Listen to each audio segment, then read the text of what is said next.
오늘 주시는 하나님의 말씀은 시편 49편 1절부터 10절까지 말씀입니다. 할렐루야. 오늘 이 시편은 재물을 의지하고 또 이 세상의 권력을 의지하고 사는 것은 참 헛되다, 허망할 뿐이다 라는 것을 보여주고 있고요. 반면에 그러면 우리는 어떻게 살아가야 되느냐, 무엇을 믿고 무엇을 의지하며 살아야 되느냐 하는 것을 말씀하고 계시는 시편입니다.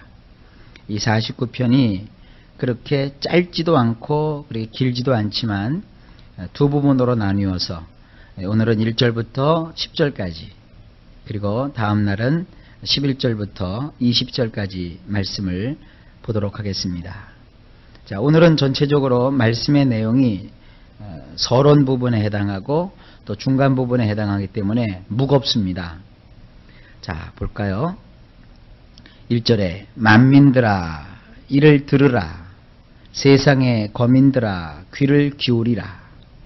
들으라, 귀를 기울이라, 이런 류의 말씀이 두 번 나오는 겁니다. 만민들아, 모든 민족들아, 듣긴 들 때 어떻게 듣느냐, 주의해서 들어라. 건성 듣지 말고 잘 새겨서 들어라. 그 다음에 세상에 살고 있는 거민들아, 세상에 터잡고 살고 있는 사람들아, 너희의 귀를 기울여서 잘 들어보아라. 아주 중요한 교훈을 지금 주고 계시는 겁니다. 어떤 교훈을 주고 계실까요? 2절에 한 번 더 나옵니다. 귀천 빈부를 물론하고 다 들을지어다. 들으라 라는 말은 1절에서 따온 얘기입니다. 원래 그 원문을 보면 이 귀천에 해당하는 말은 아담의 자손들이여, 혹은 사람들의 자식들이여, 또한 귀인들의 자손들이여, 그리고 부하고 가난한 자 모두여 그랬어요.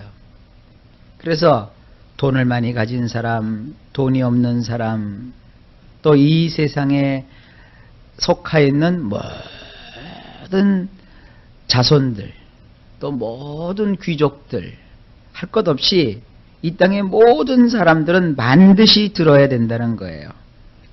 무엇을 들어야 됩니까? 3절입니다. 내 입은 지혜를 말하겠고 내 마음은 명철을 묵상하리로다. 원문으로 보면 이렇게 되어 있습니다. 나의 입은 지혜를 말할 것이며 나의 마음의 의도를 너희에게 이해시킬 것이니라. 지금 시편 기자가 입을 열어서 그 모든 사람들에게 해당하는 지혜를 말하겠다는 거예요. 그리고 그가 마음속에 지금 하고자 하는 그 말을 그 어떤 사람이 되었든지 깨달을 수 있도록 지금 풀어서 설명해 주겠다는 거예요. 그러니까 잘 들으라는 거예요. 하나님이 오늘 이 시간 여러분들의 마음속에도 똑같은 말씀을 하고 계십니다. 잘 들어보아라. 4절에 내가 비유에 내 귀를 기울이고 수금으로 나의 오묘한 말을 풀리로다. 원문을 보면 이렇게 되어 있습니다. 나의 귀를 기울여 격언을 들을 것이며 비파를 치면서 나의 수수께끼를 풀 것이니라. 이거는 이제 우리에게도 해당하는 얘기입니다. 우리는 귀를 기울여서 이제부터 그 지혜자가 하는 그 소리, 지혜자가 해주는 그런 인생의 격언, 이 인생의 격언을 세상 사람들은 금언, 격언이라고 하는데 우리 교회 다니는 사람들은 잠언이라고 하는 거예요. 그 꼭 들어야 되는 그 교훈이 되는 이야기, 그것을 들을 것이며, 그리고 여기 참 재미난 표현이 나와요. 비파를 치면서, 음악을 연주하면서 나의 수수께끼를 풀 것이다. 나의 수수께끼라는 표현이 나와요. 여러분, 저나 여러분들이나 각자에게는 풀어야 될 수수께끼가 있답니다. 왜 인생에 이런 일이 있을까? 도대체 이것에 담겨져 있는 비밀이 무엇일까?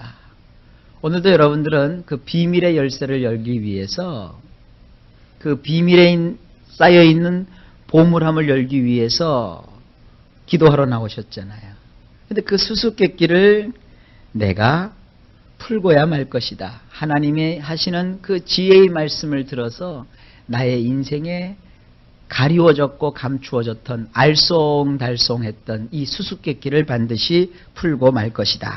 지금 그런 다짐이에요. 5절입니다. 죄악이 나를 따라 애우는 환난의 날에 내가 어찌 두려워하랴.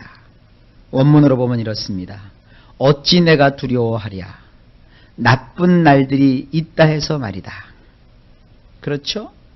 어떤 나쁜 날이 나에게 다가왔단 말이에요.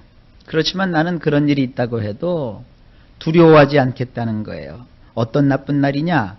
혹독한 형벌이 내 발자취를 따라와서 나를 빙 둘러싸는 그런 나쁜 날의 말이다. 그러니까 하나님의 말씀을 듣고 하나님이 지금 설파해 주시는 그 지혜의 말씀을 듣는 사람은 아무리 자기의 삶 속에 서로 나쁜 날들이 찾아왔다 할지라도 그야말로 그 혹독한 형벌이 나를 막 따라와서 나를 삥 둘러싸는 그러한 날에도 나는 이제 전혀 두려워하지 않겠다는 거예요. 여러분 두려워하지 마십시오. 하나님이 함께 하시면 두려워할 것이 아무것도 없습니다. 그러면서 여기 어떤 사람이 이제 나와요. 6절에 자기의 재물을 의지하고 풍부함으로 자긍하는 자는 그랬어요. 원문은 이렇게 되어 있어요. 권력을 믿으며 혹은 권력을 의지하며 그리고 그 재물의 많음에 긍지를 가지는 자들은 세상 사람들은 지금 이런 식으로 살지요. 힘을 얻고자 하잖아요. 이 세상 살아가려면 힘이 최고야. 그 힘을 영어로는 파워라고 하잖아요. 그래서 그 힘을 얻기 위해서 애쓰는 거예요. 정치하는 사람들은 권력을 얻으려고 하지요. 정치의 힘을 얻으려고 하지요. 그리고 돈을 좋아하는 사람들은 혹은 사업을 하는 사람들은 재력을 얻으려고 하지요. 또 학문을 하고 공부를 하는 사람들은 학력을 얻으려고 하고 지력을 얻으려고 하지요. 우리나라 사람들만큼 이 지식의 힘을 절대적으로 신봉하는 자들이 없어요. 자녀들이 공부를 잘 안 한다고 치면 애가 공부하기가 싫구나 이렇게 생각하질 않아요. 우리 부모들은. 대부분 부모들은 그 자녀를 데려다가 혼내키면서 이렇게 말합니다. 네가 공부를 안 하면 어떻게 이 세상을 살아가려고 하느냐. 그 무슨 얘기예요? 너는 지력을 얻어야 된다. 학력을 가져야지 세상에서 떵떵거리고 살 거 아니냐. 그러니까 공부해라 그렇게 나오는 거예요. 힘을 주려고. 온통 우리가 보는 것은 이 세상은 다 힘의 원리로 되어 있다고요. 근데 그런 힘을 믿으며 또 두 번째는 이 세상에 뭐니 해도 머니가 최고라고. 그 머니라는 말이 돈이잖아요. 그저 이 세상에는 뭐가 성공한 거예요, 사실은. 여러분 그런 말 들어보셨죠? 개같이 벌어서 정승같이 쓴다 그랬잖아요. 그러니까 어떤 수단과 방법을 가리지 않고서도 재물을 많이 가지면 그 인생을 성공했다 그래요. 그 인생이 정말 잘 사는 인생이라고 얘기를 해요. 그리고 연세가 들고 나이가 들어서 이제 살아온 날보다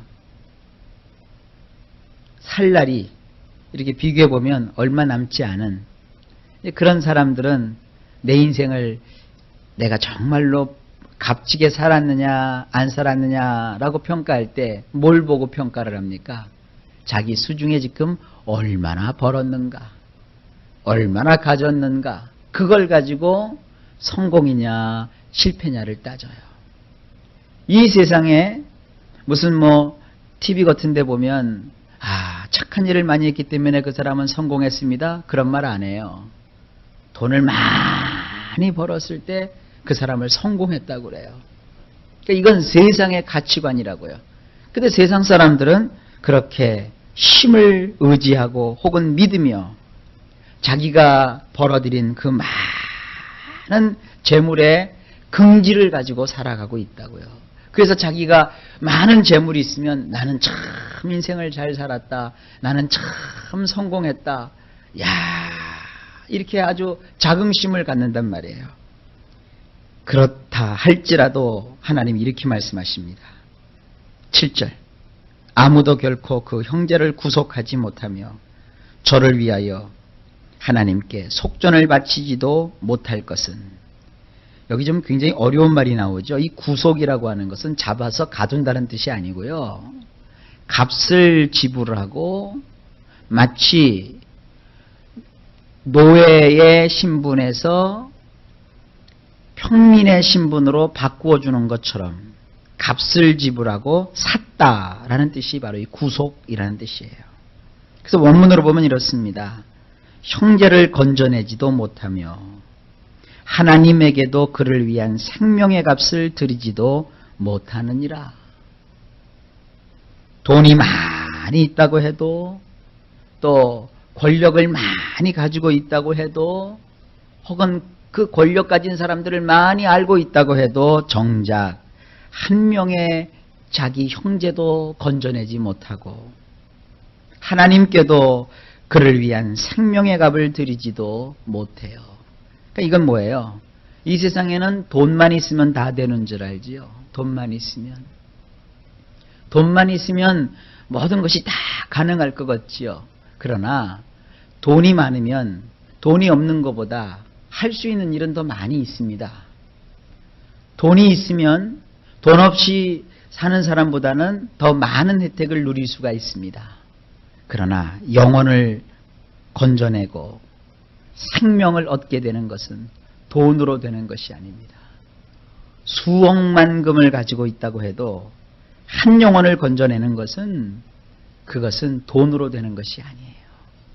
하나님께는 단 한 푼의 돈도 우리가 어떤 사람의 생명을 건지기 위해서는 가치가 없어요. 돈을 들여서 성령의 은사를 살 수가 없어요. 돈을 가지고는 비싼 침대를 살 수 있습니다. 세상에 가구점을 가보면 사람이 잠을 자는 침대가요, 싼 거는 5만 원부터 있더라고요.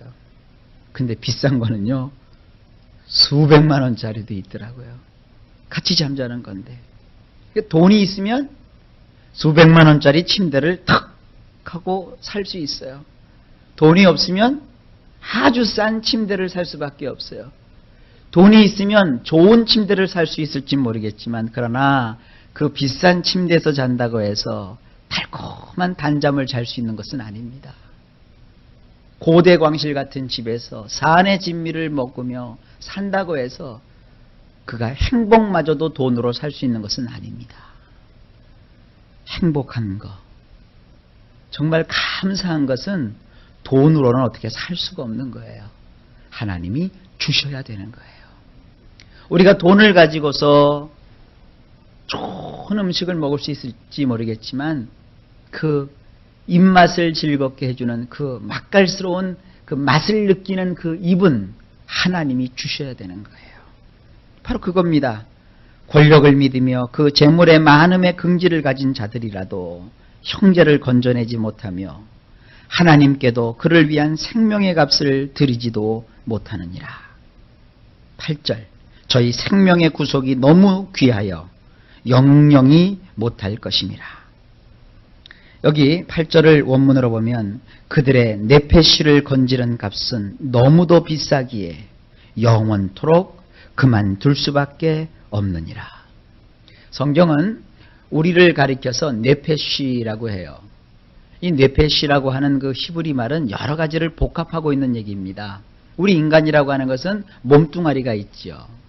그리고 그 몸뚱아리 속에는 영혼이 들어있고 정신이 들어있고 감정이 들어있고 아이고 복합적인 어떤 심리적인 요소가 들어있지 않습니까?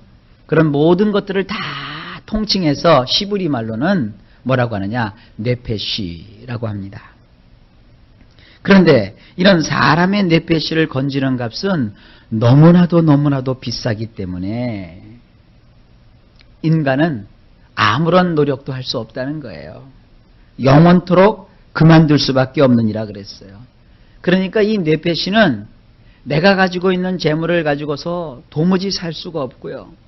내가 가지고 있는 그 힘으로도 얻을 수가 없는 거예요. 힘센 장사가 씨름판에 가서 씨름을 해서 천하장사는 될 수 있을지 모르겠어요. 그러나 그 힘으로 인간의 뇌폐실을 건져내는 값을 지불할 수는 없는 거예요. 그럼 뭐냐? 자, 구절을 봅니다. 저로 영존하여 썩음을 보지 않게 못하리니. 자, 이런 것 때문에 사실은 원문을 봐야 돼요. 뭐냐 하면 그렇게 힘을 의지하고 많은 재물에 자긍을 가지는 사람은 이렇게 생각한다는 거예요. 그가 영원히 살면서 무덤을 보지 않으리라 하도다. 권력을 가지고 있고 돈을 가지고 있으니까 나는 죽지 않을 거야. 나는 영원히 살 거야. 그리고 여기 썩음을 보지 않겠다 그랬는데 이건 뭐냐면 무덤에 들어가는 일을 나는 보지 않을 거야. 이렇게 생각한다는 거예요. 그러나 10절에 주님이 이렇게 말씀합니다. 저가 보리로다.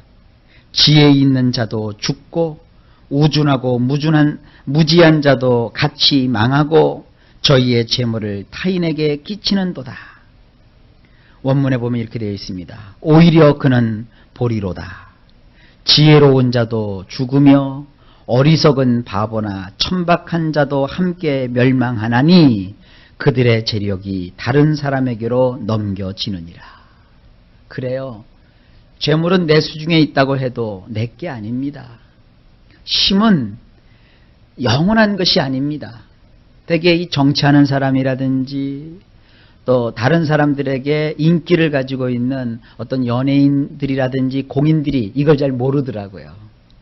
그래서 일단 자기가 인기를 얻고 어떤 힘이 들어오면 그게 자기 건 줄 알아요. 그래서 그걸 가졌을 때 막 그걸 휘두르고 그걸 과시하다가 이제 나이가 차면서 인생을 경험하면 이야, 권력이라는 것은 허무한 것이구나. 어느 날 갑자기 그동안 자기가 날아가는 새들도 자기 말 한마디면 땅에 떨어뜨릴 수 있는 권력을 가진 사람도 어느 날 갑자기 그 권좌에서 내려오게 되면 영어의 몸이 되고 사람들에게 손가락질을 받으며 그 공중에 날아가는 새를 떨어뜨렸던 권력은 아무것도 아닌 것이 되고 마는 날이 온단 말이에요. 그제 가서야 이제 깨닫는다는 것이죠. 권력을 가졌을 때 그걸 깨달으면 얼마나 좋을까요? 그러나 인생은 그렇지 않아요. 또 많은 재물을 가지고 여러분들 인생을 굉장히 멋지게 살 것 같죠? 그렇지가 않습니다. 이런 얘기할 때 우리 목사님들이 늘 옛날에 그 현대 그룹 얘기를 많이들 해요. 여러분 현대 그룹에 지금 고인이 되셨지만 정주영 회장 같은 분은 얼마나 돈이 많은 분입니까? 얼마나 돈을 많이 버는 사람입니까? 그렇지만 그의 자녀가 자살로 죽는 거 막지 못했어요. 또 그의 며느리가 자살로 죽는 거 막지 못했어요. 그리고 많은 성공을 거두고 또 남북 간에 물꼬를 터놓고 그것을 자기 아들에게 물려주고 그는 세상을 떠났잖아요. 근데 그 믿었던 아들마저도 자기 아버지가 세워놓은 그 현대 본사 건물 위에서 투신해서 자살하고 말았어요. 이걸 뭐라고 여러분 설명을 하겠습니까? 여러분 생각을 이제부터 하나님의 말씀에 고정시키시기를 바랍니다. 세상에 가지고 있는 힘으로는 어떠한 영혼도 건져낼 수가 없어요. 내가 가지고 있는 그 재물은 어떠한 사람도 건져낼 수가 없어요. 그것을 의지하지 말라라는 거예요. 누구를 그러면 의지해야 됩니까? 그것이 이제 11절부터 나오는 거예요. 결론부터 제가 말씀드릴게요. 하나님을 의지하라는 거예요. 하나님께로 나오라는 거예요. 자, 보세요. 오늘 말씀에서는 좀 다른 얘기지만 오늘 49편 마지막 절 여러분 20절을 한번 같이 읽어봅니다. 시작. 존귀에 처하나 깨닫지 못하는 사람은 멸망하는 짐승 같도다. 깨달으라는 거예요. 깨달으라는 거예요. 하나님 외에는 없다는 거예요. 하나님만이 나를 살리시는 거예요. 하나님을 의지하면요, 우리 주님은 어떤 분이세요? 심지어는 죽어가는 자를 살리는 정도가 아니라 죽은 자도 살리세요. 우리 하나님께서는요, 온갖 것을 다 잃어버려서 만신창이가 된 사람에게도 하나님이 은혜를 베풀어 주시면 마치 겨우 내내 죽었던 나무가 훈풍을 맞이하고 봄날이 되면 거기서 그 죽은 나무가지 같았던 그 가지에서 싹이 돋고 파릇파릇 새순이 낳는 것처럼 우리의 인생으로 그렇게 하시는 것이 우리 하나님이십니다. 하나님은 마른 가지에도 싹이 나게 하시는 분이시고요, 죽은 자도 살리시는 분이시고요, 저 하늘과 또 이 땅 위에 하나님 같으신 분이 없다고 그랬어요. 여러분, 우리 일평생 힘을 의지하지 맙시다. 일평생 우리가 가지고 있는 재물, 우리가 가지고 있는 지혜, 우리가 가지고 있는 어떠한 솜씨를 의지하지 맙시다. 오로지 하나님만을 의지하고 하나님께 맡기고 하나님을 바라보시는 이러한 성도의 삶을 사시기를 예수님의 이름으로 축복합니다. 그런 사람에게 하나님은 좋은 것으로 배불리게 만족시켜 주시고 그의 인생에 있어서 정말로 우리의 인간의 힘으로는 가질 수 없는 것들을 하나님이 가지게 하시고 아름다운 일들을 이루어 주시는 것입니다. 그래서 초막이나 궁궐이나 예수님과 함께 살아가는 우리들은 늘 행복하며 기쁘며 모든 삶에 있어서 하나님의 영광을 보게 되는 줄로 믿습니다. 오늘도 종일토록 하나님의 영광이 여러분과 함께 하시기를 바랍니다. 여러분, 좋은 일이 예수님 안에서 오늘도 여러분에게 이루어질 것입니다.